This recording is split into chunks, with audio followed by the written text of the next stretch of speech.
Hello students, आज हम लोग करेंगे compound interest exercise 14.4 R D Sharma से। क्वेश्चन नंबर 9 से स्टार्ट करेंगे। क्वेश्चन 8 तक हम लोग लास्ट वीडियोस में कर चुके हैं, वहां पे आप देख लीजिएगा। आज हम लोग स्टार्ट करते हैं बच्चों क्वेश्चन नंबर 9 से। क्वेश्चन नंबर 9 है the count of bacteria in a culture grows by 10% in the first hour, decreases by 8% in the second hour and again increases by 12% in the third hour. If the count of bacteria in the sample is 1,31,25,000, what will be the count of bacteria after 3 hours? तो बच्चों यहाँ पे कहा है कि एक bacteria जो है वो एक कल्चर में ग्रो कर रहे हैं और उनका काउंट जो है शुरू के अंदर ग्रो करता है 10% पहले घंटे में, फर्स्ट आवर के अंदर इंक्रीमेंट हो रहा है 10% का, सेकेंड आवर के अंदर डिक्रीज हो जाता है 8% और जो थर्ड आर है उसके अंदर 12% का फिर इंक्रीमेंट हो जाता है उसकी पॉपुलेशन के अंदर, बैक्टीरिया के काउंट के अंदर। तो कह रहा है कि ये काउंट जो है बैक्टीरिया का इन द अभी 1,31,25,000 है, तो 3 घंटे के बाद आफ्टर 3 आवर्स उसका काउंट कितना होगा। ठीक है बच्चों, तो इसे निकालते हैं। काउंट ऑफ बैक्टीरिया क्या है?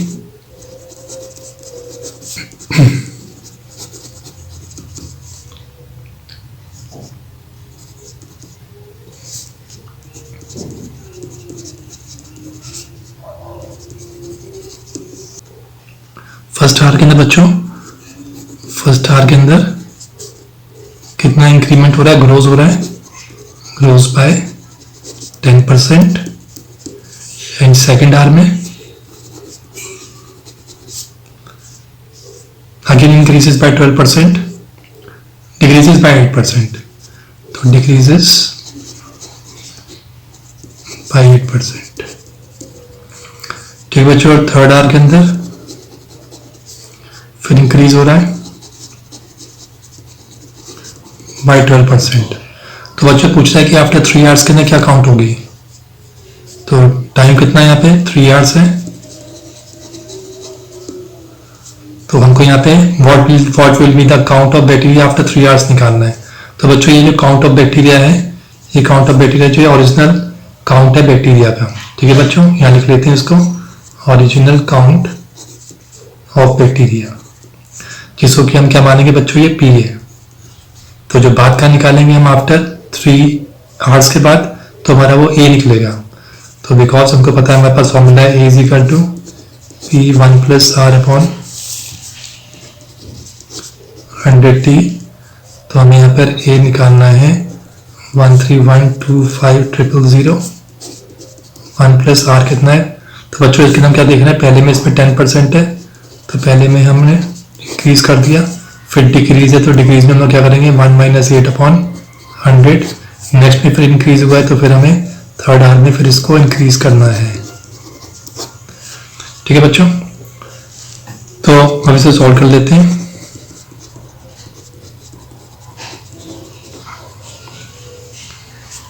इसको करेंगे तो बच्चों ये हो जाएगा हमारा 110 अपॉन 100।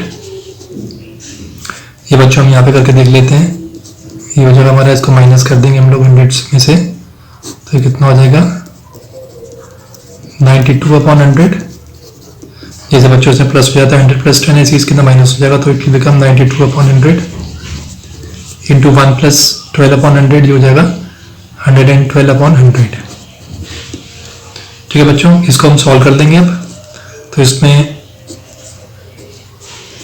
कैंसिल हो गए जीरो से, यहाँ पे 5 करना है तो 5 भी करके देख लेते हैं। 5 2 ज़ा हो गया, और इसको करना है तो इसे कर सकते हैं 5 2 ज़ा 10, 5 6 ज़ा 30, 5 2 ज़ा 10, 5 5 ज़ा 25। इसको 2 से कर लेते हैं, 2 से हो जाए बच्चों, 0 से 0 कैंसिल आउट हो जाएगा। फिर 5 से कर लेते हैं, 5 2 ज़ा 5 5 ज़ा 25, 5 2 ज़ा 10, 5 5 ज़ा 25। ठीक है बच्चों, अब 2 से डिवाइड कर लेते हैं। 2 से डिवाइड कितना हो जाएगा, 2 से करेंगे तो ये जाएगा 2 5 ज़ा 10, 2 6 ज़ा 12, अगेन 2 को डिवाइड कर दिया, 56 से 28 आ गया। तो बच्चों हमारे पास कौन कौन सी फिगर्स आ गई, 525 इंटू 11 इंटू 92 इंटू 28। ठीक है बच्चों, नीचे सब कैंसिल आउट हो गया, तो इसको हम मल्टीप्लाई कर देंगे। मल्टीप्लाई करके विल गेट 1,48,76,400। ठीक है बच्चों, इसको मल्टीप्लाई करना है ध्यान से और हम लोग को आंसर मिल जाएगा। तो बच्चों 3 आवर्स के बाद जो काउंट ऑफ बैक्टीरिया की कितनी है, काउंट ऑफ बैक्टीरिया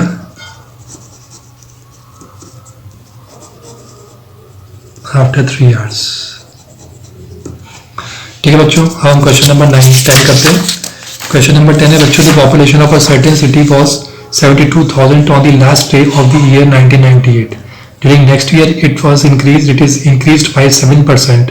तो नेक्स्ट ईयर बच्चों 7% इंक्रीज हो गई, but due to an epidemic it decrease by 10% in the following year. तो बच्चों फिर एपिडेमिक बीमारी आ गई तो उससे 10% की फिर पॉपुलेशन डिक्रीज हो गई।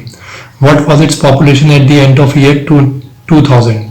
तो कह रहे आप ये बताइए कि 2000 तक उसकी पॉपुलेशन कहाँ तक पहुंच गई होगी। ठीक है बच्चों, तो कर लेते हैं इसको सॉल्यूशन नंबर 10। तो पॉपुलेशन मैं पीओपी लिख देता हूँ इसके अंदर of city on last day of 1998 year, तो उसमें है 72,000।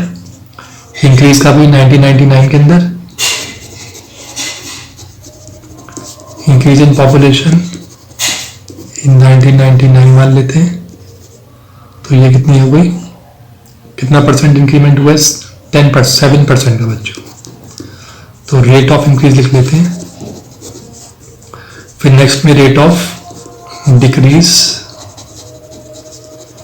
इन पॉपुलेशन इन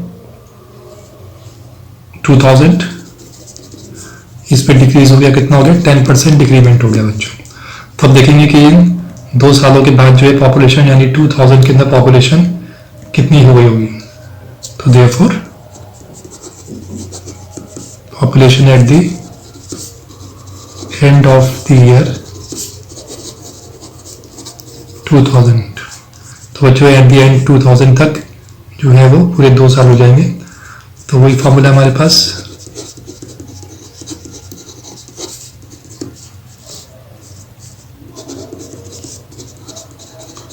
पी की जगह पे 72,000 रख लेंगे। पहले क्या हमारा इंक्रीमेंट है 7/100, नेक्स्ट ईयर में डिक्रीमेंट है तो मैंने माइनस कर दिया यहाँ पे, इस बात का ध्यान रखना है। इंक्रीमेंट के अंदर प्लस होगा और डिक्रीमेंट के अंदर माइनस हो जाएगा। अब करते हैं इजिकल टू, ये हो जाएगा 107/100, ये हो जाएगा 90/100। ठीक है बच्चों, इसको पूरे को सॉल्व कर देंगे। 0 से 0 कैंसिल आउट कर दिया, 72 इंटू 107 इंटू 9 कर देंगे तो हमारा आंसर आ जाएगा 69,336। ठीक है बच्चों, तो ओवरऑल पॉपुलेशन हम देख रहे हैं यहाँ पे कम ही हो गई है, 10% इंक्रीजमेंट हो गई थी। तो final population is 69,336 eight the end of the year 2000। अब करते हैं बच्चों क्वेश्चन नंबर 11।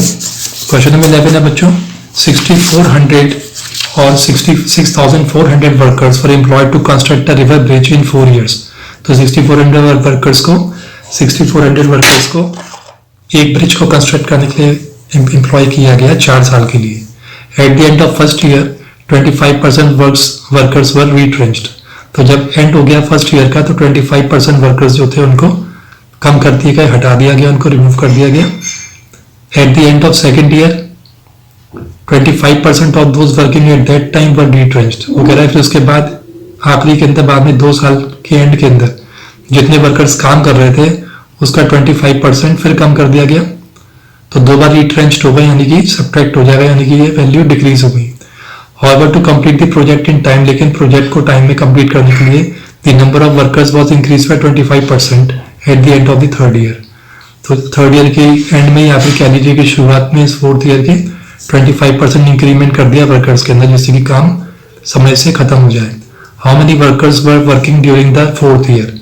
तो कह रहे आप ये बताइए कि 4th ईयर के अंदर कितने वर्कर्स जो है वो काम कर रहे होंगे, कितने प्रेजेंट होंगे उस टाइम के अंदर, घटने बढ़ने पे जो भी हुए। तो वो देख लेते हैं, यहाँ पे फटाफट करते हैं।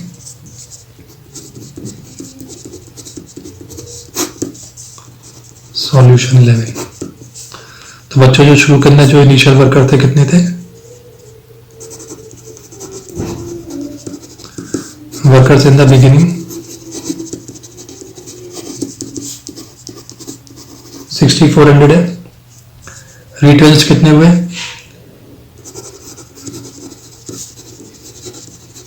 तो at the end of first year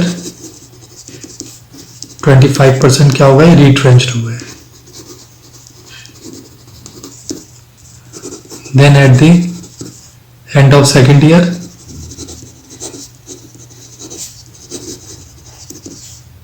फिर यहाँ पे 25% रिट्रेंच्ड कर दिए और कम कर दिए, जितने थे उसके अंदर और कम कर दिए। और eight the end of 3 years या eight the end of third year 25% जो है वो इंक्रीज कर दिए गए। 25% इंक्रीज्ड। तो फॉर्मूला क्या बनेगा इसके अंदर? फॉर्मूला को इस्तेमाल करते हुए amount is equal to P 1 + R/100 time हो गया यहाँ पर। तो ये हमारा वर्कर्स इन बिगनिंग इनिशियल है, तो उसको हम P ले लेंगे 6400। पहले केस के अंदर माइनस हो जाएगा 1 - 25/100। सेकेंड केस में फिर माइनस होगा 25%। और फिर जो थर्ड ईयर होगा उसके अंदर प्लस हो जाएगा, यानी कि इंक्रीमेंट हो गई वर्कर्स की। इसको सॉल्व कर देंगे। बच्चों 75/100 75/100 इंटू 125/100। ठीक है बच्चों, इसको हम सॉल्व कर लेंगे ध्यान से। And then we will get 4500 workers.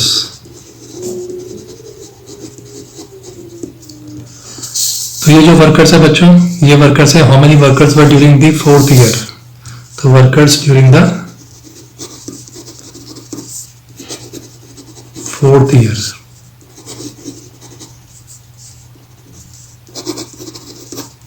तो आई थिंक आपको क्लियर हो गया होगा। तो हमने करते हैं क्वेश्चन नंबर 12। क्वेश्चन नंबर 12 है बच्चों, a man started a factory with an initial investment of rupees 1 lakh rupees। ठीक है बच्चों, तो जो मैन ने, एक बंदे ने जो है वो स्टार्ट करा फैक्ट्री इनिशियल इन्वेस्टमेंट से 1 लाख रुपीज से। In the first year incurred a loss of 5%। तो पहले साल में उसको लॉस हो गया 5% का।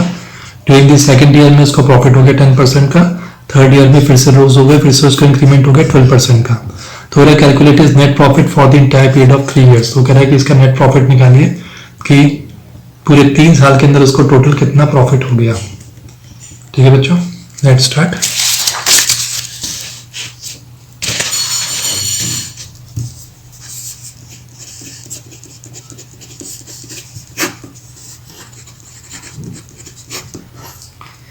तो इनिशियल इन्वेस्टमेंट कितना है?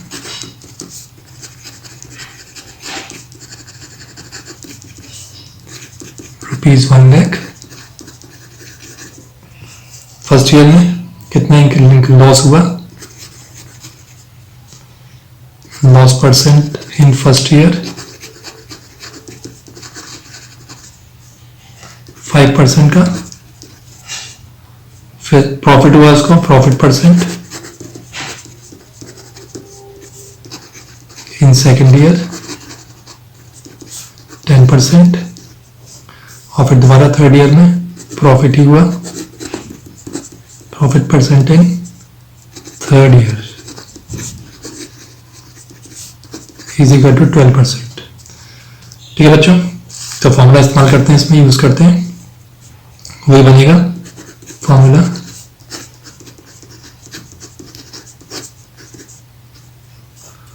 तो 3 साल के बाद देखते हैं कैलकुलेट इज नेट प्रॉफिट। तो ये तो हमारा हो गया इनिशियल है, तो सीधी सी बात है पी की जगह पे आएगा ये।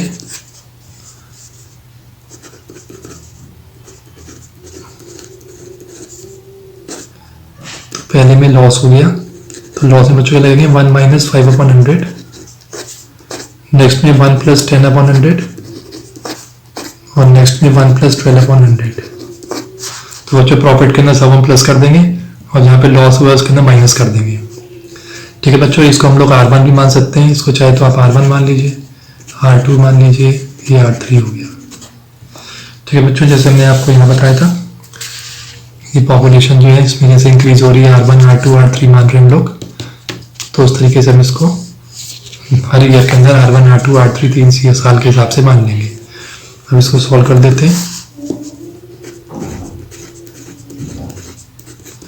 तो ये आ गया 95/100, ये आ जाएगा 110/100, 112/100। तो बच्चों 410 इससे कैंसिल आउट हो गया, 10 इससे हो गया, तो हमारे पास बचा 95 × 11 × 112। ठीक है बच्चों, तो कितना हो गया ये 1,17,040। तो बच्चों इतना रुपीज का इसका टोटल अमाउंट हो गया। लेकिन वो यहाँ पूछ क्या रहा है, वो पूछ रहा है कैलकुलेट नेट प्रॉफिट। तो प्रॉफिट पूछ रहा है यहाँ पे, वो टोटल उसका अमाउंट नहीं पूछ रहा है उसका। तो प्रॉफिट देख लेते हैं। देयरफॉर अमंस प्रॉफिट इतना अमाउंट हो गया 1,17,040 और शुरू में उसने लगाए थे अपने 1 लाख रुपीज। तो इसे सब्ट्रैक्ट कर देंगे तो आ जाएगा 17,040। ठीक है बच्चों, इतनी अमाउंट जो है अमन का ओवरऑल प्रॉफिट हुआ है।